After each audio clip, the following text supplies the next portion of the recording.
राधे राधे, जय श्री कृष्णा। मैं सीमा सिंह बड़ों को चरण स्पर्श, छोटों को प्यार और बराबर वालों को नमस्कार करती हूँ। आज मैं आपको पुरुषोत्तम मास के अध्याय के भीतर की राजा दृढ़धनवा वाली व्रत कथा सुनाने जा रही हूँ। पुरुषोत्तम मास का अतुल महात्म्य करोड़ों कल्पों में भी कहने में कोई समर्थ नहीं है। संपूर्ण पुरुषोत्तम मास का महात्म्य को या तो स्वयं नारायण ही जानते हैं या साक्षात वैकुंठवासी हरि जानते हैं। सब्रह्म आदि देवता, गोलोकनाथ श्री कृष्ण के सिंहासन को नमस्कार। संपूजने वाले देवता भी पुरुषोत्तम मास के महात्म्य को नहीं जानते, फिर हम मनुष्य कैसे जान सकते हैं। आइए अब हम राजा दृढ़धनवा की एक पौराणिक कथा सुनते हैं। यह कथा पुरुषोत्तम अध्याय के भीतर आती है। आकाश गंगा की तरह पवित्र करने वाली सुंदर पौराणिक राजा दृढ़धनवा की एक पौराणिक कथा को सुनते हैं।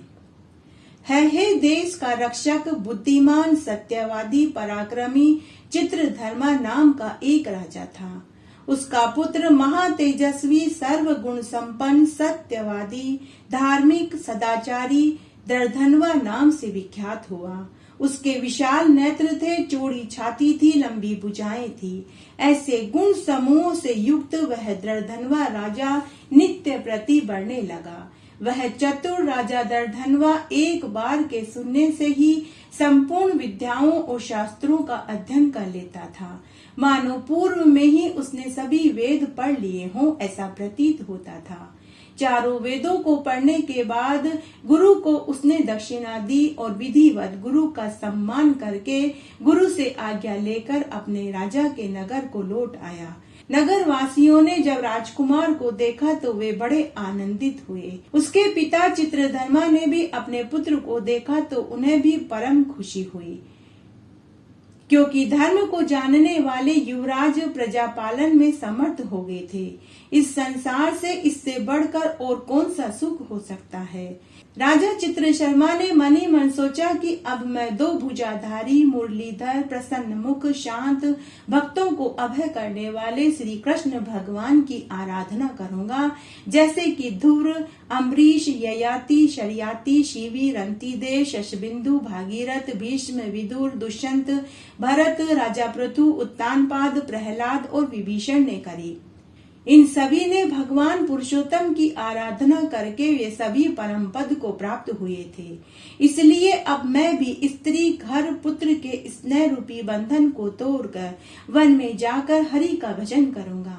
मन में ऐसा विचार करके राजा चित्रधर्मा ने अपने पुत्र दृढ़धनवा को राज्य पाठ सौंपा और विरक्त हो पुलह ऋषि के आश्रम में चले गए, जहाँ सब कामनाओं का परित्याग कर निराहार रहकर हमेशा श्री कृष्ण भगवान का स्मरण करने लगे और तपस्या करने लगे। बहुत समय के बाद एक दिन वे परम धाम को चले गए। जब दृढ़धनवा को इस बात का पता लगा तो उन्हें अपने पिता के वियोग का दुख हुआ, परंतु परम धाम की प्राप्ति से उन्हें हर्ष भी हुआ। उसके बाद विद्वानों के कथनानुसार उन्होंने अपने पिता का अंतिम संस्कार करवाया। नीति शास्त्र में निपुण पुण्यात्मा राजा दृढ़धनवा पुष्करावर्तक नामक नगर में राज्य करने लगा। विदर्भ देश के राजा की अद्वितीय सुंदरी कन्या दृढ़धनवा की गुण सुंदरी नाम की सुशील स्त्री थी, जिससे सुंदर एवं चतुर 4 पुत्र और सुलक्षणा चारुमती नाम की एक पुत्री पैदा हुई। ये सभी पुत्र शूरवीर थे, जिनके नाम चित्रवाक, चित्रवाह, मणिमान और चित्रकुंडल था। वे अपने अपने नामों से विख्यात हुए। राजा दृढ़धनवा भी अपने गुणों से प्रसिद्ध हुए। वे शांत, दृढ़ प्रतिज्ञ, रूपवान, गुणवान, शूरवीर, श्रीमान स्वभाव से सुंदर, अंग सहित वेदों को जानने वाले, सदा प्रिय बोलने वाले, धनुर्विद्या में निपुण, काम, क्रोध, लोभ, मोह, मद, मत्सर्य 6 शत्रुओं को जीतने वाले, क्षमा में पृथ्वी के समान, गंभीरता में सागर के समान, समता में ब्रह्मा के समान, कृपा में महादेव के समान, एक स्त्री व्रत धारण करने वाले थे। तब एक दिन उस राजा को रात्रि में चिंता हुई कि अहो, यह महान वैभव मुझे किस पुण्य के कारण प्राप्त हुआ। न मैंने कोई तप किया, न दान किया, न यज्ञ किया। इस अपने सौभाग्य का कारण मैं किससे पूछूं। ऐसा विचार कर वे सुबह जल्दी उठे, स्नान आदि करके भगवान की पूजा करने के बाद शिकार खेलने अपने साथियों के साथ वन में चले गए। वहां उन्होंने मृग, सुअर, सिंह, नील गाय का शिकार किया। वन में राजा दर्दनवा के बाण से घायल हुए एक मृग एक वन से दूसरे वन में भाग रहा था। तब राजा भी बाण लेकर उसके पीछे भागे, किंतु मृग के कहीं छिप जाने से राजा रास्ता भटक गए। तब प्यास से व्याकुल होकर राजा दर्दनवा एक सुंदर सरोवर को देखकर वहां पानी पीने के लिए किनारे पर आकर एक वट वृक्ष की छाया में बैठ गए। उसी समय एक तोता जो बहुत ही सुंदर था और मनुष्य की वाणी बोल रहा था। राजा दर्दनवा को अकेला देखकर वह एक श्लोक बार बार बोलने लगा। विद्यमानातुल सुख सालोक्यति भूतले न चिंतयसि तत्वम त्वम तत्कथम पारमेष्यसि। इसका अर्थ यह था कि हे राजन, तुम इस भूतल पर विद्यमान अतुल सुखों को देखकर तत्व के संबंध में विचार नहीं कर रहे हो तो तुम कैसे भवसागर से पार होगे।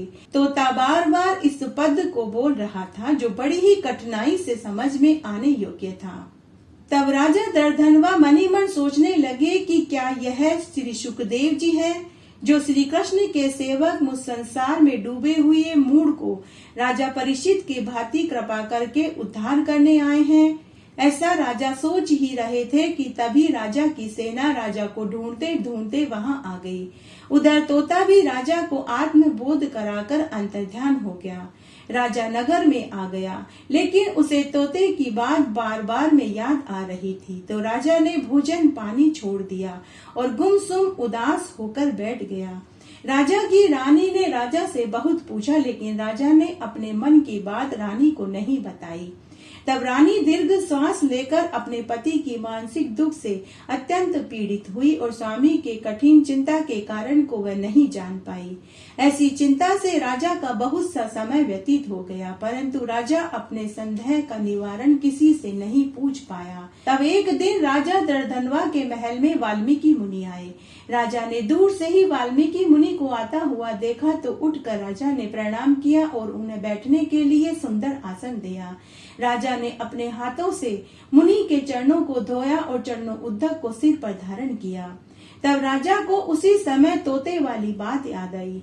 राजा वाल्मीकि मुनि से बोले कि हे ईश्वर, आज मैं कृतकृत्य हो गया, आज मेरा जन्म सफल हो गया, आपके दर्शन से मेरा विद्या अध्ययन सफल हो गया। हे संसार को पावन करने वाले, मैं अपने सौभाग्य का क्या वर्णन करूं।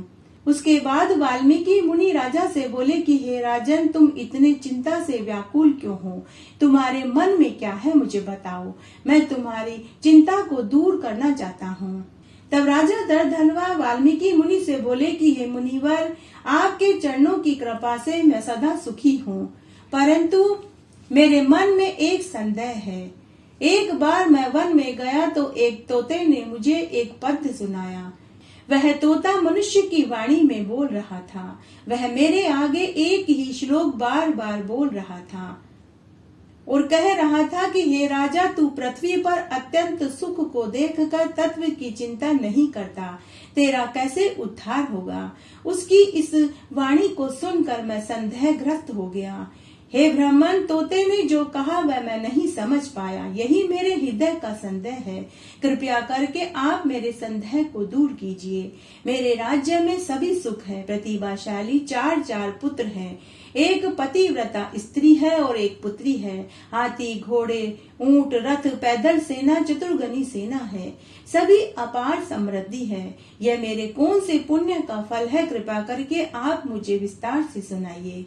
तब वाल्मीकि मुनि राजा का प्रश्न सुनकर प्राणायाम करके 2 घड़ी तक ध्यान करके भूत, भविष्य, वर्तमान वेता हाथ में लिए दर्पण की भांति विश्व की होने वाली सभी घटनाएं देखकर हृदय में निश्चय करके राजा से बोले कि हे राजन, आप अपने पूर्व जन्म के चरित्र को सुनो। हे राजन, पूर्व जन्म में आप द्रविड़ देश में सुदेव नाम के ब्राह्मण थे। ताम्रपर्णी नदी के किनारे तुम रहते थे। तुम बड़े ही धर्मात्मा, सत्यवादी, संतोषी और वेद अध्ययन करने वाले हरि भक्त थे। अग्निहोत्र आदि यज्ञों के द्वारा तुमने हरि को प्रसन्न किया था। उस जन्म में आपकी सर्वांग सुंदरी गौतम ऋषि की पुत्री आपकी स्त्री थी। वह आपकी ऐसे ही सेवा करती थी जैसे पार्वती जी शंकर भगवान की सेवा करती है, वैसे ही वह गौतमी भी तुम्हारी सेवा करती थी। गृहस्थ धर्म में चलते हुए दोनों का तुम्हारा समय बीत रहा था, किंतु उस जन्म में तुम्हें संतान सुख की प्राप्ति नहीं हुई। उस जन्म में तुम्हारा नाम सुदेव और तुम्हारी पत्नी का नाम गौतमी था। एक दिन सुदेव आसन पर बैठा हुआ अपनी स्त्री से सेवा करवाता हुआ दुखित वाणी में अपनी पत्नी से बोला कि हे सुंदरी, संसार में पुत्र से अधिक बढ़कर कोई सुख नहीं। तप और दान से उत्पन्न पुण्य परलोक में सुख देता है, किंतु कुल में उत्पन्न संतान इस लोक और परलोक दोनों में सुख देती है। ऐसी श्रेष्ठ संतान मुझे प्राप्त न होने से मेरा जीवन निष्फल है, क्योंकि मैंने न तो पुत्र का लालन पालन किया, न विद्या अध्ययन करवाया, न विवाह संस्कार आदि किए, अतः मेरा जन्म व्यर्थ है। ऐसे जीवन से तो मेरी मृत्यु हो जाना अच्छा। अपने पति के ऐसे वचन सुनकर तुम्हारी स्त्री बहुत दुखी हुई। प्रिय भाषिणी चतुर धीरज धर कर पति को ढांढस बजाते हुए बोली कि हे प्राणेश्वर, आप ऐसी बात क्यों करते हैं? आप जैसे वैष्णव मोह रूपी जाल में क्यों पड़ रहे हैं? आप सत्य कर्म में लीन हो, सत्यव्रत ही स्वर्ग को जाता है। आप जैसे ज्ञानी पुरुष पुत्र सुख की इच्छा नहीं करते। हे ब्राह्मण, पहले राजा चित्रकेतु जब पुत्र शोक में दुखित हुए थे, तब नारद मुनि और अंगिरा मुनि ने आकर उनको पुत्र शोक से मुक्त कराया था। जिस प्रकार अंग राजा अपने दुष्ट पुत्र बैन के कारण रात्रि में ही वन को जाना पड़ा। कभी कभी संतान भी दुखदायी होती है। यदि आपको पुत्र की इच्छा है तो आपको जगन्नाथ की पूजा करनी चाहिए। हे ब्राह्मण, जिनकी आराधना करके महर्षि कर्दम ने सांख्य के आचार्य योगियों में श्रेष्ठ कपिल देव जैसे पुत्र को प्राप्त किया था, इस प्रकार अपनी पत्नी के वचन सुनकर उसके बाद तुमने अपनी पत्नी के साथ जाकर ताम्रपर्णी नदी के किनारे तपस्या करी। वहां जाकर पुण्य तीर्थ में स्नान कर महान तप करने लगे। 5-5 दिन तक सूखे पत्ते खाकर और जल पीकर दिन बिताने लगे। ऐसे तप करते हुए तुम्हें 4000 वर्ष बीत गए। सुदेव ब्राह्मण और गौतमी के कठोर तप से तीनों लोग कांप उठे। सुदेव को महा उग्र तप करते देखकर शीघ्र ही गरुड़ पर सवार होकर भक्त वत्सल भगवान प्रकट हुए। तब अपने सामने श्री नारायण भगवान को देखकर सुदेव ब्राह्मण गदगद हो गया और भगवान की स्तुति करने लगा। वह बोला कि हे देव देवेश, त्रिलोकों को अभय वरदान देने वाले हे प्रभु, हे सर्वेश्वर, आपको नमस्कार है। मैं आपकी शरण में आया हूँ। हे परमेश्वर, हे शरणागत भक्त वत्सल, मेरी रक्षा करो। हे जगन्नाथ, हे भक्त भय भंजन, आपको नमस्कार है। आप जय स्वरूप हैं, जय को देने वाले हैं, जय के स्वामी हैं, जय के कारण हैं, विश्व के आधार हैं। हे प्रभु, मैं आपको नमस्कार करता हूँ। इस प्रकार स्तुति करके सुदेव ब्राह्मण हरि के आगे हाथ जोड़कर खड़ा हो गया।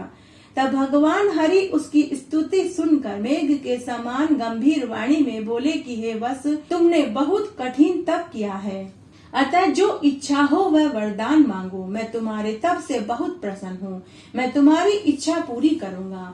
ऐसा दारुण तप आज से पहले न तो कभी किसी ने किया, नहीं कोई करेगा। तब सुदेव ब्राह्मण भगवान हरि से बोला कि हे प्रभु, हे दीन बंधो, हे दयानिधे, अगर आप मुझ पर प्रसन्न हैं तो मुझे एक श्रेष्ठ पुत्र दीजिए। पुत्र के बिना मेरा गृहस्थ जीवन मुझे अच्छा नहीं लगता। ब्राह्मण के ऐसे वचन सुनकर हरि भगवान सुदेव ब्राह्मण से बोले, हे ब्राह्मण, पुत्र के अतिरिक्त मैं सब कुछ तुम्हारे लिए दूंगा। हे वत्स, तुम्हारे भाग्य में पुत्र सुख विधाता ने नहीं लिखा। मैंने तुम्हारे भाल पटल के सब अक्षर पढ़ लिए हैं, परंतु उसमें तुम्हारे 7 जन्म तक पुत्र सुख लिखा हुआ नहीं है। इस प्रकार ब्राह्मण हरि के वज्र समान कठोर वचन सुनकर वसुदेव ब्राह्मण जड़ से कटे हुए वृक्ष की भांति पृथ्वी पर गिर पड़ा और करुण रुदन करने लगा। पति को गिरा हुआ देखकर और रोता हुआ देखकर गौतमी ब्राह्मणी अपने पति से बोली कि हे नाथ, उठिए उठिए, क्या मेरे वचन आपको याद नहीं? विधाता ने भाग्य में जो लिख दिया है वही सुख दुख हमें प्राप्त होगा। इसमें रमाकांत क्या कर सकते हैं? इस प्रकार सुदेव ब्राह्मण और उसकी पत्नी गौतमी के करुण रुदन को जब गरुड़ ने सुना तो उसने भगवान हरि से कहा कि हे दया सिंधु, हे दीन बंधु, हे भक्तों को अभय वरदान देने वाले, हे प्रभु, आज आपके भक्तों के दुख को न सहन करने वाली दयालुता कहाँ चली गई? आप तो ब्राह्मणों के रक्षक हो, आपका धर्म आज कहाँ चला गया? अपने भक्तों को देने के लिए आपके हाथों में चारों प्रकार की मुक्ति रहती है, तो भी आपके भक्त उत्तम भक्ति की इच्छा करते हैं, मुक्ति की कामना नहीं करते। उनके आगे आठों सिद्धियां दासी के समान खड़ी रहती है। ऐसी तो आपकी आराधना की महत्ता है जो सर्वत्र विख्यात है। फिर इस ब्राह्मण की पुत्र कामना पूरी करने में आपको क्या परिश्रम है? भला हाथी का दान देने वाले पुरुष को अंकुश का दान देने में क्या दुविधा है? अब आज से कोई भी मनुष्य आपके चरण कमलों की सेवा नहीं करेगा, क्योंकि जिसके भाग्य में जो लिखा है अगर वही होना निश्चय है, तो लोग क्यों आपकी सेवा और भक्ति करेंगे? अब संसार में भक्ति लोप हो जाएगी। हे नाथ, आप में करने और न करने की क्षमता विद्यमान है। मेरी प्रार्थना है कि आप इस ब्राह्मण को एक पुत्र का वरदान दे दीजिए। गरुड़ ने आगे कहा कि हे ईश्वर, ये दोनों स्त्री पुरुष पुत्र की कामना से ही आपकी शरण में आए हैं। तब नारायण भगवान गरुड़ के वचन सुनकर बोले कि हे गरुड़, हे वेंते, इस ब्राह्मण को मन वांछित एक पुत्र शीघ्र दे दो। इस प्रकार हरि की इच्छा से गरुड़ ने उस ब्राह्मण को एक पुत्र का वरदान दिया। उसके कुछ समय बीतने के बाद गौतमी गर्भवती हो गई और 10वें महीने में उसे एक पुत्र पैदा हुआ। तब सुदेव ब्राह्मण ने अपने कुटुंब जनों को बुलाकर अपने पुत्र का जातकर्म संस्कार और नामकरण संस्कार किया। सुदेव ने अपने कुटुंबजनों से कहा कि मुझे यह पुत्र कृपालु गरुड़ जी ने दिया है। यह शरद पूर्णिमा के चंद्रमा के समान कांति वाला तथा शुकदेव जी के समान तेजस्वी है, इसलिए इसका नाम शुकदेव होगा। पिता के मनोरथों के साथ माता के मन को आनंद देने वाला पुत्र शुक्ल पक्ष की चंद्रमा की तरह दिन प्रतिदिन बढ़ने लगा। पिता ने प्रसन्न हो यज्ञोपवीत संस्कार कर गायत्री मंत्र दिया। फिर वेद अध्ययन आरंभ कर ब्रह्मचार्य व्रत का पालन करने लगा। ब्रह्मचार्य के तेज से वह बालक साक्षात सूर्य के समान शोभायमान हुआ। बुद्धि के सागर कुमार ने वेदा अध्ययन शुरू किया। गुरु वत्सल कुमार अपनी कुशाग्र बुद्धि से गुरु को प्रसन्न कर उनके एक बार के कहने से ही वे सभी विद्याओं को पढ़ लेते थे। वाल्मीकि मुनि आगे बोले कि तब एक दिन करोड़ों सूर्य के समान कांति वाले देवल मुनि उनके यहाँ आए। देवल मुनि को देखकर सुदेव ब्राह्मण और गौतमी ब्राह्मणी ने उनका खूब आदर सत्कार किया। उन्हें बैठने के लिए आसन दिया। उनके चरणों को धोकर चरणों उद्धक को सिर पर चढ़का और उन्हें खाने के लिए कंद मूल फल दिए। अपने चरणों में बैठे हुए कुमार को देखकर देवल मुनि सुदेव ब्राह्मण से बोले कि तुम पर हरि भगवान प्रसन्न हुए, इससे तुम धन्य हो, जिससे तुमको दुर्लभ श्रेष्ठ सुंदर पुत्र पैदा हुआ है। ऐसा नम्र बुद्धिमान बोलने में चतुर वेद अध्ययन करने वाला पुत्र कहीं भी किसी के यहाँ नहीं देखा। उसके बाद देवल मुनि ने सुदेव ब्राह्मण के पुत्र को अपने पास बुलाकर के कहा कि अरे पुत्र, तुम यहाँ आओ, तुम्हारे हाथ में यह क्या कौतुक देख रहा हूँ। सुंदर छत्र, दो चवर यवरेखा के समान कमल चिन्ह, घुटनों तक हाथी की सूंड के समान दोनों हाथ, कानों तक फैले हुए दोनों विशाल लाल लाल नेत्र, गोल शरीर, पेट पर त्रिवली की रेखा शोभित ऐसे पुत्र को देख देवल मुनि आश्चर्य युक्त हो गए और सुदेव ब्राह्मण से बोले कि हे सुदेव, तेरा यह पुत्र गुणों का सागर है। गले की हंसली मांस में छिपी हुई है, शंख के समान इसके कंठ है, चिकने घुंघराले काले बाल हैं, चौड़ी छाती है, मोटी गर्दन है, दोनों कान एक से हैं, बेल के समान कंधे हैं, सब सुलक्षणों से संपन्न यह तुम्हारा पुत्र बड़ा ही सौभाग्यशाली है। परंतु फिर कुछ देख कर उन्होंने एक लंबी सांस छोड़ी और कहा, हे सुदेव ब्राह्मण, तेरे पुत्र में सभी लक्षण विद्यमान हैं, लेकिन इसमें एक महान दोष है, क्योंकि आयुहीन कुमार के लक्षण कहने से क्या लाभ। हे सुदेव ब्राह्मण, तुम्हारा यह पुत्र 12 वर्ष की उम्र में जल में डूबकर मर जाएगा, परंतु तुम इसका सोच मत करना, क्योंकि होने वाला तो होकर ही रहेगा, इसमें संदेह नहीं है और इसका कोई इलाज भी नहीं। जैसे मरने वाले को औषधि देना व्यर्थ है। उसके बाद देवल मुनि सुदेव ब्राह्मण और गौतमी ब्राह्मणी को आशीर्वाद देकर ब्रह्मलोक को चले गए। इधर सुदेव ब्राह्मण गौतमी सहित पृथ्वी पर पछाड़ खाकर गिर गए। देवल मुनि के कठोर वचनों को सुनकर दोनों बहुत दुखी हुए। फिर गौतमी ने धीरज धरा और पुत्र को गोद में लिया और उसका मुख चूमने लगी और अपने पति से बोली कि हे देव, होने वाली घटना से पहले ही भयभीत नहीं होना चाहिए, क्योंकि जो होने वाला है वो तो होकर ही रहेगा। जैसे राजा नल, रामचंद्र जी, पांडु पुत्र युधिष्ठिर ने क्या दुख नहीं देखे, क्या बलि को बंधनों में नहीं बांधा गया, यादवों का क्या नाश नहीं हुआ, हिरण्याक्ष क्या मारा नहीं गया, भयंकर वत्रासुर भी तो नष्ट हुआ था, सहस्रा अर्जुन, कार्तवीर्य और रावण के भी सिर कटे थे, और भगवान राम को जानकी के विरह का दुख देखना पड़ा था। हे मुनिवर, राजा परीक्षित भी ब्राह्मण के शाप से मृत्यु को प्राप्त हुए थे। ऐसे ही जो होने वाला घटना है वो तो होकर ही रहेगी। पत्नी के धैर्य और सुंदर वचनों को सुनकर सुदेव ब्राह्मण को धैर्य मिला। इस प्रकार उनका बहुत सा समय व्यतीत हो गया। तब एक दिन सुदेव ब्राह्मण समीधा, कुशा, फल फूल लेने वन में गया हुआ था। उसी दिन उसका लड़का शुकदेव अपने मित्रों के साथ बावड़ी पर गया और अपने मित्रों के साथ बावड़ी में जल क्रीड़ा करने लगा और वह मृत्यु को प्राप्त हो गया। जब बहुत देर तक सुखदेव बावड़ी से बाहर नहीं निकला तो मित्र भागे भागे उसके घर गए और उसकी माँ को उसकी मृत्यु का समाचार सुनाया।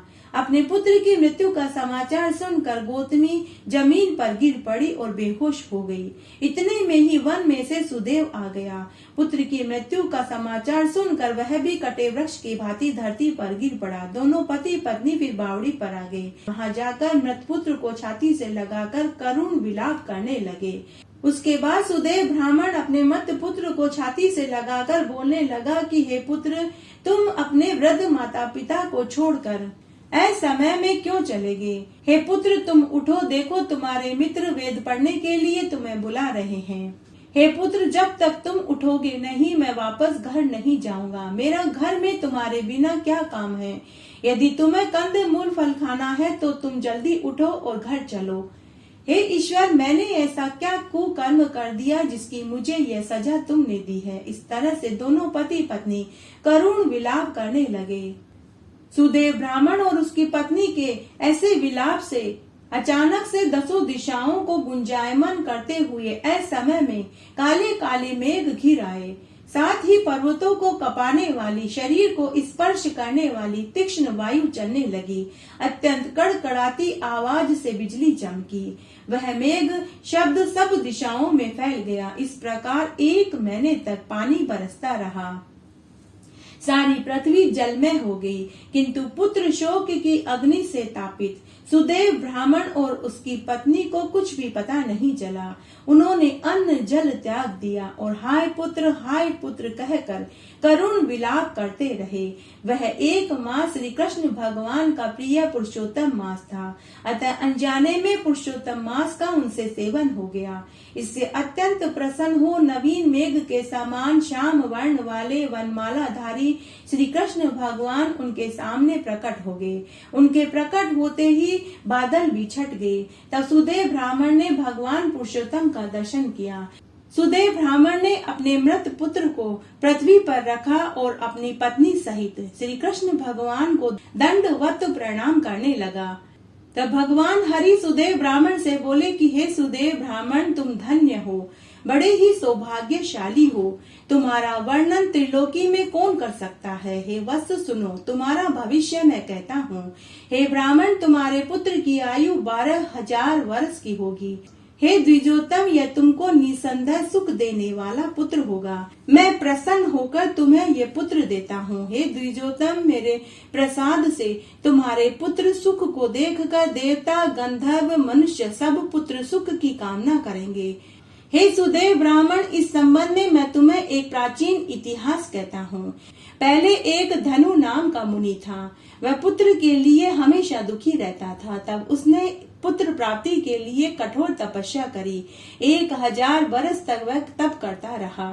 तब एक दिन उसकी तपस्या से प्रसन्न होकर ईश्वर प्रकट हुए और मुनि से बोले कि हे मुनिराज, तुमने बहुत कठोर तप किया। मैं तुम्हारी तपस्या से प्रसन्न हूँ। तुम कोई इच्छित वर मांगो। तब उस मुनि ने बुद्धिशाली और अमर पुत्र मांगा।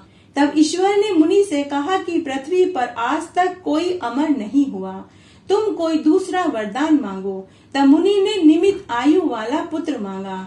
तब ईश्वर ने कहा कि निमित आयु से क्या मतलब है। तब मुनि ईश्वर से बोला कि हे ईश्वर, ये महापर्वत जब तक रहे तब तक आयु वाला मुझे पुत्र दीजिए। तब ईश्वर ने तथास्तु कहा। ऐसा कहकर ईश्वर अंतर्ध्यान हो गए और स्वर्ग को चले गए। उसके बाद उस धनु मुनि को एक पुत्र पैदा हुआ। वह पुत्र चंद्रमा के समान नित्य प्रति बढ़ने लगा। जब उसका पुत्र 16 वर्ष का हुआ तो धनु मुनि ने उससे कहा कि हे पुत्र, तुम कभी भी मुनियों और साधु सन्यासियों का अनादर मत करना। तब एक बार की बात है, तब एक महिषी नाम का मुनि शालिग्राम भगवान का पूजन कर रहे थे। तभी वह धनु मुनि का पुत्र शालिग्राम भगवान को उठाकर चंचलता से ले जाकर उसे कुएं में फेंक दिया। इससे उस महिष मुनि को महान क्रोध आया। महिष मुनि ने उस मुनि पुत्र को शाप दिया कि तू अभी जा और मर जा।